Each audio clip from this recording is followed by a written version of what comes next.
अरिस्टॉस international school Pimpalner येथे योग दिन साजरा। दरवर्षी 21 जून हा दिवस जगभरात आंतरराष्ट्रीय योग दिन म्हणून साजरा केला जातो। योगासनाचे शारीरिक व मानसिक आरोग्यविषयक फायदे सर्वांपर्यंत पोहोचवणे आणि विद्यार्थ्यांमध्ये त्याबद्दल जनजागृती करणे हा या दिवसाचा मुख्य उद्देश आहे।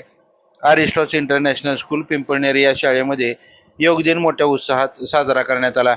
यामध्ये विद्यार्थ्यांनी मोठ्या संख्येने भाग घेतला व योगाचे अनेक प्रकार करून दाखवले।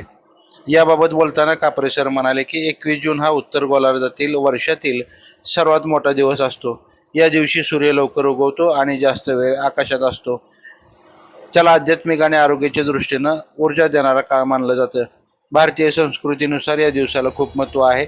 यावेळी रोहित कापरे, प्रशांत पाटील, गणेश सुर्वे, सचिन कांबळे, गौरी आटकळे, शिवानी गोडसे, धनश्री टोनपे, श्वेता सालस्कर, जागृती दळवी, निकिता लोंढे, प्रतीक्षा वाघमारे, जाधव मॅडम या शिक्षकांनी योग दिन यशस्वी करण्यासाठी परिश्रम घेतलं।